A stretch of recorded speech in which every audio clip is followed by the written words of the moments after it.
জুলাই আগস্টের গণহত্যার অন্যতম মাস্টারমাইন্ড ধরা হয় আওয়ামী লীগের সাধারণ সম্পাদক ও সাবেক সেতুমন্ত্রী ওবায়দুল কাদেরকে। তার উস্কানিতে সাধারণ শিক্ষার্থীদের ওপর হামলা চালায় ছাত্রলীগ। গণ আন্দোলনের মুখে পতন হয় শেখ হাসিনা সরকারের। ভারত সহ বিভিন্ন দেশে পালিয়ে যান শেখ হাসিনা সহ তার দলের অসংখ্য নেতাকর্মী। আবার গা ঢাকা দেন অনেকেই। তবে এতদিন ওবায়দুল কাদেরের খোঁজ না মিললেও এবার তার অবস্থা নিয়ে গুঞ্জনের ডালপালা মেলেছে। সোহাগ বিশ্বাসের রিপোর্টে বিস্তারিত। নেতাকর্মীদের কোনো রকমের নির্দেশনা না দিয়েই দেশ ছেড়ে ভারতে পালিয়ে গেছেন শেখ হাসিনা। এরপর একে একে তার পদাঙ্ক অনুকরণ করেন অনেক আওয়ামী লীগের নেতারাও। সীমান্তে ধরাও পড়েছেন অনেকে, আর সীমান্ত পার হতে গিয়ে ঘটেছে মৃত্যুর ঘটনাও। গত ৪ আগস্টের পর থেকেই কার্যত লোকচক্ষুর আড়ালে চলে যান ওবায়দুল কাদের। তবে ৮ নভেম্বর শেষ রাতে অবৈধ পথে ভারত পালিয়েছেন বলে গুঞ্জন ছড়ায়।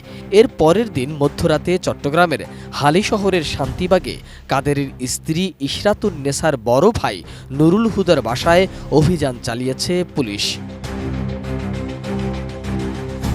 ভারতে পালিয়ে যাওয়া কয়েকজন নেতা জানিয়েছেন, ওবায়দুল কাদের ভারতের কলকাতায় পৌঁছেছেন তারা শুনেছেন, তবে তাদের সঙ্গে সাক্ষাৎ হয়নি, টেলিফোনেও কোনো যোগাযোগ হয়নি।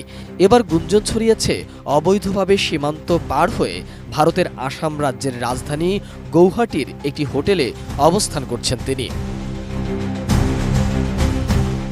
বিভিন্ন গণমাধ্যমের খবরে বলা হয়েছে, সাবেক সেতুমন্ত্রী ওবায়দুল কাদের চলতি মাসের প্রথম সপ্তাহে সিলেট সীমান্ত দিয়ে একটি প্রভাবশালী মহলের সহায়তায় ভারতের মেঘালয় রাজ্যের রাজধানী শিলংয়ে পাড়ি জমান। তিনি সেখানে 2 থেকে 1 দিন অবস্থান করে পরে আসামের গৌহাটিতে আশ্রয় নিয়েছেন। আপনি কি হার্টের সমস্যা নিয়ে দুশ্চিন্তাগ্রস্ত? স্বল্প খরচে হার্টকে ভালো রাখার সহজ উপায় মাতৃভূমি হার্ট কেয়ারে। গণ অভ্যুত্থানের পর দিল্লি লুটিন্স বাংলো জোনের একটি সুরক্ষিত বাড়িতে আছেন বাংলাদেশের সাবেক প্রধানমন্ত্রী শেখ হাসিনা। ভারত সরকারই ওই বাড়িতে তার থাকার বন্দোবস্ত করে দিয়েছেন। ওবায়দুল কাদের শেখ হাসিনার সঙ্গে সাক্ষাতের চেষ্টা চালিয়ে যাচ্ছেন বলেও গুঞ্জন রয়েছে। গুয়াহাটি থেকে তার সঙ্গে যোগাযোগ সহজ বলে তিনি সেখানেই অবস্থান করছেন। ভারত ও বাংলাদেশের কয়েকজন ব্যবসায়ী সহ বিভিন্ন একাধিক সূত্রের বরাত দিয়ে এসব তথ্য জানিয়েছে বিভিন্ন গণমাধ্যম। সিলেটের গোয়াইনঘাট উপজেলার সংলগ্ন সীমান্ত দিয়ে চলতি নভেম্বরের প্রথম সপ্তাহে গভীর রাতে কাদের ভারতে পালিয়ে যেতে সক্ষম হন। পালিয়ে যাওয়ার আগে প্রায় মাসখানেক সিলেট শহরের ইসলামপুরের পূর্বী আবাসিক এলাকায় অবস্থিত ৫০০ কোটির বাসা নামে পরিচিত আলিশান বাড়িতে অবস্থান করছিলেন তিনি।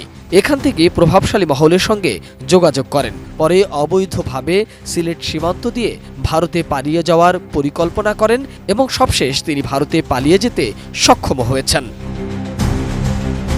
মোহাম্মদ সোহাগ বিশ্বাস, এটিএন নিউজ, ঢাকা।